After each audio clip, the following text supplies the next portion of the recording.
भाइयों और बहनों, कान खोलकर सुन लीजिए। कल 4 सितंबर गुरुवार भाद्रपद मास की द्वादशी तिथि पड़ रही है और ध्यान रहे 2 दिन बाद गणेश विसर्जन का महापर्व है। यानी अभी श्री गणेश हमारे द्वार पर विराजमान हैं। उनकी उपस्थिति का दिव्य प्रकाश घर घर में फैल रहा है। ऐसे पवित्र गणेश काल में जो संकल्प उठाया जाता है वह सीधे विघ्नहर्ता के चरणों तक पहुंचता है। आज की श्री शिव महापुराण की कथा से ध्यान से सुन लो सब लोग। कल के दिन किया जाने वाला उपाय मात्र 5 आटे के दीपक और 7 अक्षत चावल के दाने और जी को एक दुर्वा समर्पित करने का संकल्प। दीपक में गोलबत्ती की रुई का उपयोग करेंगे। देखिए महाराज, यदि आपके जीवन में बहुत ही ज्यादा तकलीफ है, दुख है, कष्ट है, धन संपदा में कमी है, कार्य में वृद्धि नहीं हो पाती है, मेहनत बहुत कर रहे हो लेकिन फिर भी भगवान की कृपा आप पर प्राप्त नहीं है, 1 कमाते हो और 2 खर्च होता हो, यानी घर में आमदनी नहीं टिक पा रही है, तो महाराज कुल मिलाकर यह पितृदोष हो सकते हैं या फिर किसी ने कर रखा हो टोटका मात्र आपको 5 आटे के दीपक। यह उपाय महाराज विशेष और बड़ी तिथियां पर ही किया है। आपने भली पूरे श्रावण माह में इस उपाय को नहीं किया हो, लेकिन यह भाद्रपद नमाज चल रहा है। कल द्वादशी तिथि है। मात्र 5 आटे की दीपक और 7 अक्षत चावल के दाने। कल का दिन इतना विशेष क्यों है और कल ही इस उपाय को क्यों करना चाहिए, तो सुनिए। द्वादशी परंपराओं में इसे स्थैर्य और शांति की तिथि कहा गया है। एकादशी के व्रत बल के बाद द्वादशी में पालन पोषण की ऊर्जा प्रबल होती है। गुरुवार, गुरु का दिन, आशीष, ज्ञान, सद्बुद्धि और विस्तार का दिन। जिस संकल्प को गुरुवार का साथ मिल जाए वह दूर तक जाता है। 2 दिन बाद विसर्जन, यह सीमा क्षण है आगमन और विदा के बीच का वह पुल जहां प्रार्थनाएं सबसे साफ सुनाई देती हैं। अब जो मांगो वह योग्य कर्म के साथ जुड़कर स्थायी फल दे सकता है। इसीलिए कह रहा हूं, अगर पूरे वर्ष यह नहीं कर पाए तो आज चूकना मत।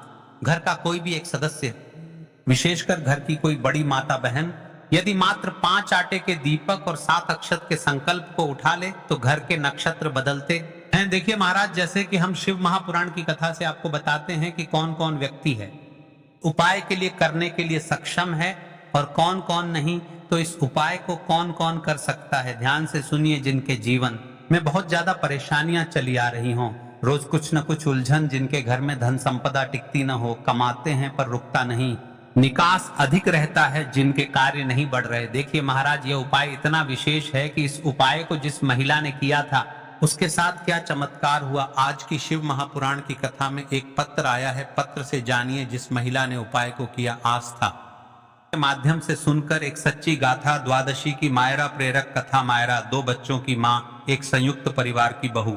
3 साल तक जैसे कंटीली पगडंडी पर चली।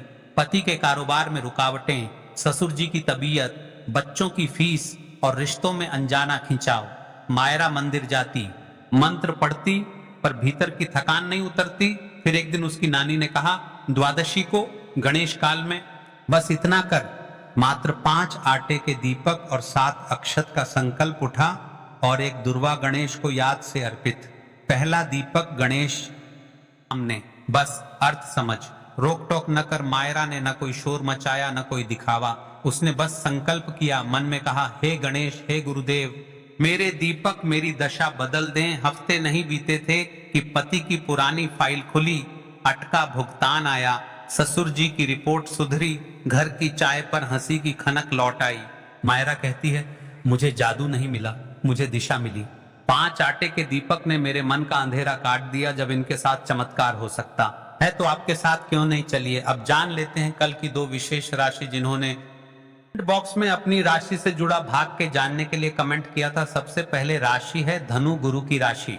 गुरुवार का आशीष धनु पर ज्ञान, विस्तार और कार्य गति के रूप में उतरता है। जो काम अटके हैं आज संकल्प उठाओ।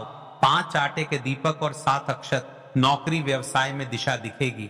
दूसरी ओर विशेष राशि है मीन, गुरु की संवेदनशील और आध्यात्मिक परिवार। धन मन तीनों क्षेत्रों में शांति और स्थिरता का संकेत। प्रबल पर ध्यान रहे, यह संकल्प हर राशि के लिए कल्याणकारी है।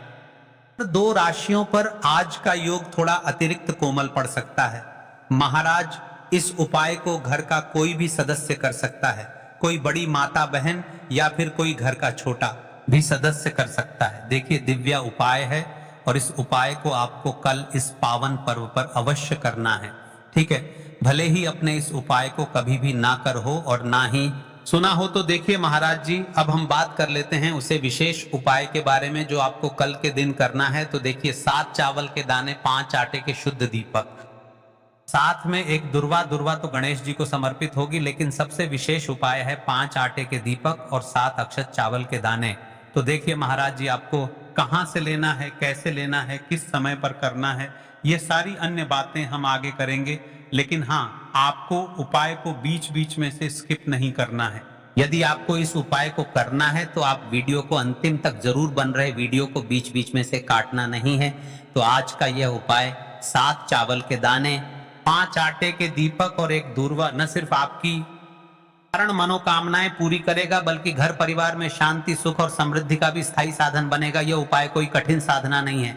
इसमें न तो बड़ी बड़ी सामग्री चाहिए, न ही जटिल अनुष्ठान, बस श्रद्धा चाहिए, भक्ति चाहिए और शुद्ध भाव चाहिए। याद रखिए, उपाय करते समय केवल एक ही संकल्प हो आपके मन में, हे भोलेनाथ, हे गणेश जी, हे माता लक्ष्मी, मैं आपकी शरण में आया हूं, मेरी समस्याएं दूर करो और मुझे सही मार्ग दिखाओ।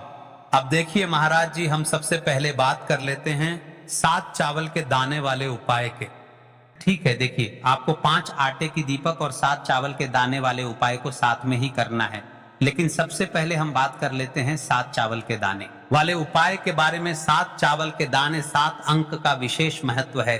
यह पूर्णता और 7 लोकों का प्रतीक है। ध्यान रहे, ये चावल शुद्ध और अखंड होने चाहिए। फूटे हुए या टूटा हुआ कोई भी दाना नहीं चलेगा। इन्हें आप अपने घर की रसोई से भी ले सकते हैं। लेकिन अगर घर के चावल टूटे फूटे हैं तो नजदीकी किराना या अनाज की दुकान से ताजे चावल ले आइए। 7 दाने कर एक छोटी कागज की पुड़िया या पूजा की डिब्बी में रख लीजिए। अब देखिए महाराज जी, हमारे 7 चावल के दाने तो हो गए, यानी कि आपके 7 चावल के दाने निकल कर रख लेना है। अब हम बात कर लेते हैं 5 आटे के दीपक के बारे में। 5 आटे के शुद्ध दीपक। 5 आटे के दीपक, ये दीपक साधारण गेहूं के आटे से बनाए जाएंगे। दीपक बनाते समय इसमें न नमक मिलाना है, न हल्दी। आटे से बस सादा शुद्ध दीपक बनाना है। हर दीपक में गोल बत्ती की रुई का प्रयोग करना है। तेल इतना भरें कि दीपक पूरे उपाय के समय तक ज्वलित रहे। तेल आप सरसों या तिल का ले सकते हैं। ये दोनों ही भगवान शिव और देवी देवताओं को प्रिय हैं। अब देखिए महाराज जी, एक दूर्वा।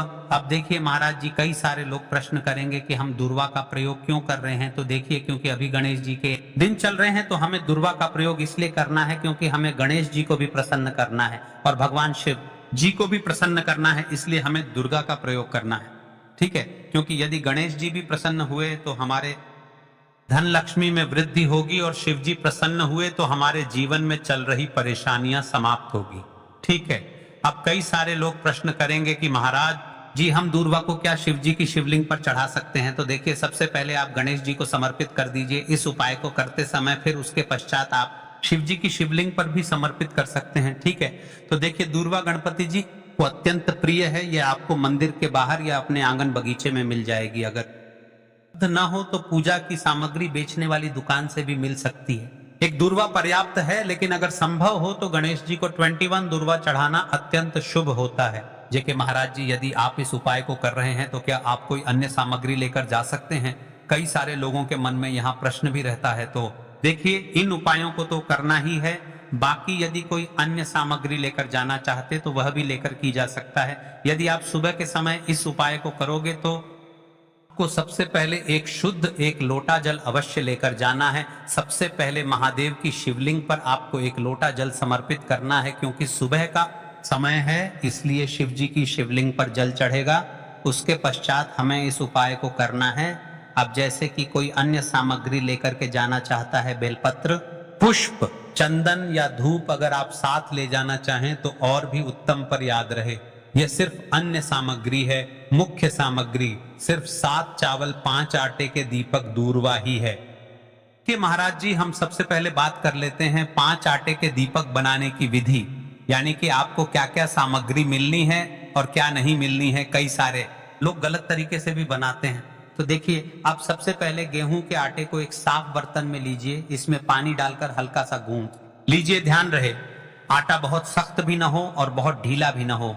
अब इससे 5 छोटे दीपक बनाएं। दीपक बनाने का भाव होना चाहिए, हे प्रभु, ये दीपक मेरे जीवन के अंधकार को मिटाने के लिए हैं। हर दीपक के बीच में जगह ये ताकि उसमें रुई की बत्ती रखी जा सके। अब रुई से 5 गोल बत्तियां बनाइए दीपकों में, बत्तियां रखकर उन्हें तेल से भर दीजिए। तेल इतना होना चाहिए कि जब तक आप पूरा उपाय कर लें दीपक जलते रहें। ध्यान रहे दीपक टूटे नहीं और बराबर आकार के हों। इन दीपकों को एक साफ थाली या पत्तल में रखकर पूजा सामग्री के साथ मंदिर ले जाइए। विशेष ध्यान दें, आटे के दीपक बनाते समय हल्दी या नमक का प्रयोग बिल्कुल न करें। दीपक बनाते समय मन में शिव जी का नाम लें, ओम नमः शिवाय का जप करते रहें। ये दीपक ही इस उपाय की आत्मा है, क्योंकि इन्हीं से आपकी मनोकामनाएं पूर्ण होंगी। अब देखिए महाराज जी, हम बात कर लेते हैं एक निश्चित समय के बारे में, यानी कि आपको सुबह के समय उपाय करना है या प्रदोष काल के समय करना है, क्योंकि मेरी अन्य मात्राएं बढ़ाने रहती हैं जो सुबह के समय उपाय करना चाहती है लेकिन उनके पास समय नहीं रहता है, तो मैं प्रदोष काल के समय भी कर सकती है। तो देखिए उपाय का सही समय भक्तों, कोई भी उपाय तभी सिद्ध होता है जब वह सही समय पर किया जाए। इसलिए आज मैं आपको बहुत बताऊंगा कि यह उपाय कब और कैसे करना है। सुबह का समय, सबसे पहले हम इस समय के बारे में बात कर लेते हैं। प्रातः काल का समय शिव पूजन और उपाय के लिए सर्वश्रेष्ठ माना गया है।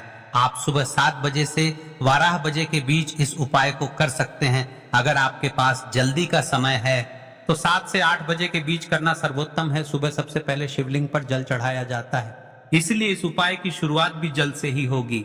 अब महाराज जी, हम बात कर लेते हैं विशेष प्रदोष काल के समय के बारे में। काल का समय कई माताएं बहनें या घर के लोग सुबह के समय व्यस्त रहते हैं। ऐसे लोग इस उपाय को शाम के समय प्रदोष काल में कर सकते हैं। प्रदोष काल का समय साधारण सूर्यास्त से लगभग 2 घंटे पहले से 1 घंटे बाद तक माना जाता है। इस उपाय के लिए शाम 5 से 7 बजे तक का समय बहुत शुभ है। बरसात के मौसम में 7:30 या 8 बजे तक भी किया जा सकता है, लेकिन यह ध्यान रहे कि कई मंदिर 8 बजे बंद हो जाते हैं। अब यहीं पर कई सारे लोग हमसे ही प्रश्न कर लेते हैं, आज जी आप ही बता दीजिए कि सबसे उत्तम समय कौन सा है। तो देखिए कौन सा समय चुने। अगर आप दोनों उपाय 7 चावल और 5 दीपक साथ करना चाहते हैं तो सुबह का समय चुने। अगर आप केवल दीपक वाला उपाय करना चाहते हैं तो प्रदोष काल का समय भी उत्तम है, लेकिन यदि मनोकामना की पूर्ति और संपूर्ण फल की इच्छा रखते हैं तो सुबह का समय सबसे श्रेष्ठ रहेगा। अब चलिए, जैसे ही हमारी पूजा की सामग्री तैयार हो जाती है, अब हम उपाय करने के लिए तैयार है। अब हमें शिव मंदिर में जाकर के इस को करना है। तो देखिए सबसे पहले मंदिर की चौखट पर माथा टेकें और विनम्र भाव से प्रवेश करें। मन में संकल्प लें, हे शिव शंकर, मैं अपनी श्रद्धा और भक्ति के साथ यह उपाय करने आई हूँ। मेरी मनोकामनाएं पूर्ण करें और मुझे आपके चरणों में स्थायी भक्ति प्रदान करें। शिवलिंग के पास पहुंचकर क्या करें, तुरंत उपाय शुरू न करें। पहले कुछ क्षण शिवलिंग को देखें, हाथ जोड़कर प्रणाम करें और अपने मन को स्थिर करें। जल अर्पित करने की तैयारी करें। जल अर्पण, पहले शिवलिंग पर एक लोटा शुद्ध जल अर्पित करें। जल में अगर आप चाहें तो चंदन, पुष्प, अक्षत या गंगा जल मिला सकते हैं। यह जल अर्पण अनिवार्य है, क्योंकि शिव जी को प्रातः काल सबसे प्रिय यही है। यदि आपके पास बेलपत्र, पुष्प, धूप आदि हैं तो जल अर्पण के बाद चढ़ाएं, लेकिन याद रहे मुख्य उपाय सिर्फ 7 चावल के दाने और 5 दीपक का है। अब महाराज जी, हम सबसे पहले बात कर लेते हैं 7 चावल के दाने वाले उपाय के बारे में। ठीक है, सबसे पहले आपको इस उपाय को करना है, फिर उसके पश्चात हम बात करेंगे आटे की दीपक के बारे में। 7 चावल के दाने, चावल कहां से रखें? अपने साथ जो 7 चावल के दाने लाए हैं उन्हें एक छोटी डिब्बी, कागज की पुड़िया या कटोरी में सुरक्षित रखें। यह दाने आपके उपाय का मूल आधार हैं, इसीलिए ध्यान रहे कि यह गिरे नहीं या टूटे नहीं। चावल चढ़ाने का क्रम, सबसे पहले शिवलिंग के पास स्थित गणेश जी की मूर्ति या गणपति स्थान पर एक चावल का दाना चढ़ाएं। इसके बाद शेष 6 दाने एक एक करके शिवलिंग पर चढ़ाएं। हर बार चढ़ाते समय मन ही मन ओम नमः शिवाय का जप करें। जब 7वां दाना तब संकल्प लें, भोलेनाथ, यह 7 दाने 7 लोकों, 7 जन्मों और 7 दुखों को दूर करने के लिए अर्पित कर रही हूं। मेरी सभी बाधाएं दूर हों। चावल चढ़ाते समय ध्यान रखने योग्य बातें, आपके मन का भाव शुद्ध होना चाहिए। उपाय के समय मन ही मन सिर्फ शिव जी का नाम लेना है। आसपास क्या हो रहा है, किससे क्या मिल रहा है, इस पर ध्यान न दें। विशेष सावधानी, कई बार लोग मंदिर जाकर दूसरों से बेलपत्र या फूल मांगते हैं। ऐसा न करें। आपको जो सामग्री चाहिए वह आप अपने साथ लेकर ही जाएं। करने से आपकी भक्ति और भी सशक्त होती है और शिव जी को प्रसन्न करने में विलंब नहीं होता। देखिए महाराज जी, अब हमारा 7 चावल के दाने वाला उपाय पूर्ण रूप से यहाँ पर हो जाता है। अब हम बात कर लेते हैं 5 दीपक वाले उपाय के बारे में।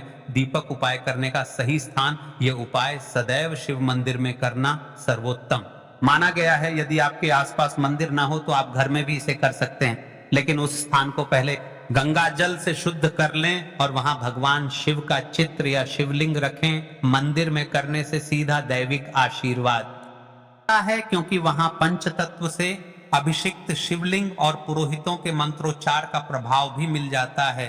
दीपक जलाने का दिशा नियम, दीपक सदैव पूर्व या उत्तर दिशा की ओर मुख करके जलाना चाहिए। शिवलिंग के दाईं ओर रखना विशेष फलदायी माना गया है। यदि घर में कर रहे हैं तो दीपक को शिवलिंग चित्र के बिल्कुल सामने रखें। दीपक में प्रयोग होने वाले तत्वों का महत्व, सरसों का तेल नकारात्मक ऊर्जा को नष्ट करता है और परिवार से दरिद्रता हटाता है। तिल का तेल पितृदोष और काल सर्प दोष के शमन में सहायक, सर्वश्रेष्ठ, क्योंकि इसे देवताओं का प्रिय आहुति कहा गया है। यह लक्ष्मी कृपा को आकर्षित करता है। लौंग बत्ती, यदि आप दीपक में लौंग डालकर जलाते हैं तो यह ग्रह बाधाओं और शत्रु बाधाओं को शांत करता है। कपूर, दीपक के साथ कपूर की आहुति देने से तुरंत नकारात्मक ऊर्जा जलकर राख हो जाती है। अब देखिए महाराज जी, दीपक प्रज्वलित करते समय आपको क्या करना चाहिए, इसे कम से कम 11 बार जपें। यदि समय और शक्ति है तो 108 बार जपें। मंत्र जपते समय मन में अपनी समस्या, इच्छा या संकल्प स्पष्ट रखें। उपाय, सबसे बड़ी बात देखिए महाराज जी, आपको उपाय करते समय किन किन चीजों का ध्यान रखना है, क्या क्या सावधानियां रखनी है। उपाय करते समय किन किन बातों का ध्यान रखना चाहिए। दीपक जलाते समय मन एकाग्र रखें, मन में क्रोध, ईर्ष्या या चिंता न लाए। दीपक जलते समय कभी भी उसे फूंक मारकर न बुझाएं। यदि बुझाना हो तो लकड़ी चम्मच से धीरे से बुझाएं। दीपक जलाते समय जूते चप्पल उतारकर ही स्थान पर जाएं। यदि घर में उपाय कर रहे हैं तो दीपक ऐसी जगह जलाएं जहां बच्चे या जानवर उसे गिरा न दें। बुझने तक उसके सामने कोई अपशब्द या नकारात्मक बात न करें। दीपक का उपाय संध्या काल, प्रदोष काल में करना सर्वश्रेष्ठ है। यदि विशेष कार्य सिद्धि के लिए कर रहे हैं तो प्रातः काल, ब्रह्म मुहूर्त या संध्या काल, दोनों समय दीपक जलाना चाहिए। जैसे ही आप यह उपाय को कर लेते हैं वैसे ही आप शिव जी को प्रसन्न कर लेते। महाराज जी, इस उपाय को करने से आखिर क्या होगा, आखिर हमारे जीवन में क्या बदलाव आएगा? तो देखिए, आपके जीवन क्या बदलाव आएगा, आपको क्या क्या लाभ मिलेगा, कान खोलकर सुन लो आप सब। घर से नकारात्मक ऊर्जा और दरिद्रता का नाश होता है। व्यापार में लाभ और रुकी हुई धनराशि वापस मिलती है। विवाह में आ रही बाधाएं दूर होती हैं। ग्रह दोष और पितृदोष का प्रभाव कम होता है। मनोबल और आत्मविश्वास बढ़ता है। घर परिवार में शांति और आपसी प्रेम बढ़ता है।